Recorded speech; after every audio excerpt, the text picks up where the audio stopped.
Praise the Lord. The best wishes to you and your family members in the name of God. దేవుని నామమునకు మహిమ కలుగును గాక.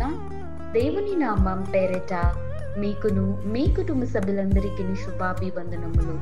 ఈరోజు దేవుని వాగ్దానము. Today God's promise. యెహోవా దరిద్రుల మొర ఆలకించువాడు. కీర్తనల గ్రంథం 69వ అధ్యాయం 33వ వచనం. The Lord hears the cry of the poor. The book of Psalms chapter 69 verses 33.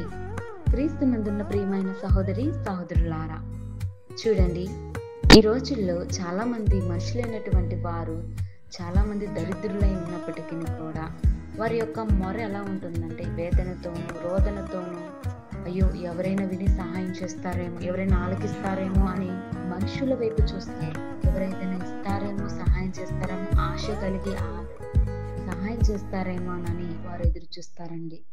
నిజం చెప్పాలంటే దేవుడు దరిద్రుల మొర్ర ఆలకించు వాడనై ఉన్నాడని దేవుడి దినవాగ్దానం ద్వారా మాట్లాడుతున్నాడు. మన పరిశుద్ధ గ్రంథంలో కూడా చూసుకున్నట్లయితే గ్రుడ్డి వారినేమి, కుంటి వారినేమి, వ్యాధిగ్రస్తులనేమి, కుష్టు రోగులనేమి వారు కలిగి ఉన్నటువంటి ఆ యొక్క దరిద్రత స్థితిలో నుంచి కూడా వారు మొర్ర పెట్టిన వారి యొక్క మొర్రను కూడా దేవుడు ఆలకించి వారి యొక్క ప్రతి ఒక్కరిని కూడా స్వస్థపరిచి వారిని దీవించాడండి. చూడండి, వారు అప్పుడు ఎంత ఆనందంతో సంతోషంతో గంతులు వేస్తూ ఆనందంతోనూ దేవునికి కృతజ్ఞతాస్తుతులను చెల్లిస్తూ కీర్తనలు పాడుతూ ఆయనను కొనియాడారు. దావీదు కుమారుడా అని ఎంతగానో గంతులు వేస్తూ సంతోషించి ఉన్నారు. అయితే ఈ దినములో కూడా ఈ రోజుల్లో ఉన్నటువంటి పరిస్థితులను బట్టి మనుషుల వైపు చూడద్దని దేవుడు అంటున్నాడు. నీవు దరిద్రత స్థితి కలిగి ఉన్నావేమో, ఎటువంటి స్థితిలో జీవిస్తున్నావేమో, నీవు దేవునికి మొర్రపెట్టు. దేవుడు తప్పకుండా నీ మొర్రను ఆలకిస్తాడు, అంగీకరిస్తాడు, సహాయం చేస్తాడు, కార్యాలను చేస్తాడు. నీవు నమ్మితే దేవుడు ఈ రోజునే నీ జీవితంలో అద్భుతమైన కార్యములను జరిగించగలడని ఈ యొక్క సత్యమైన వాక్కు ద్వారా దేవుడు నీతో, నాతో, మనతో, ప్రతి కుటుంబ జీవితాలలోను వ్యక్తులతోనూ దేవుడు స్పష్టంగా మాట్లాడుతున్నాడు. కనుక దేవుని ఎడల విశ్వాసాన్ని కోల్పోవద్దు. మనుషుల వైపు కాక దేవుని వైపు చూడుడి.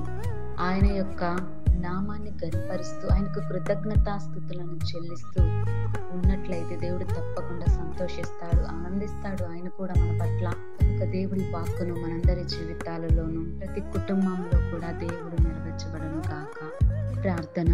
పరిశుద్ధుడా పరిశుద్ధుడా ప్రేమ కలిగిన దేవా, నీకు శ్రేష్టమైన పాదములు పట్టుకొని వేడుకొంచున్నాను తండ్రి. అయిన దేవా, నీకు స్తోత్రాలు చెల్లిస్తున్నాను ప్రభా.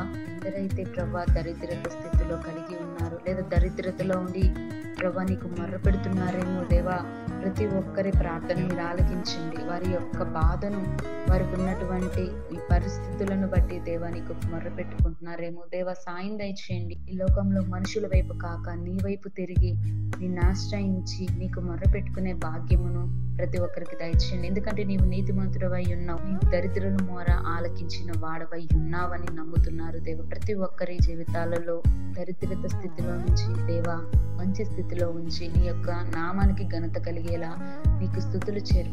నీ నామాన్ని మహిమపరుస్తూ కీర్తనలు పాడుతూ నీ యందు సంపూర్ణమైన ఆనందాన్ని ప్రతి ఒక్కరి కుటుంబాలతో కలుగు చేయమని కోరుతూ యేసయ్య నామమున అడిగి వేడుకొనుచున్నాను తండ్రి.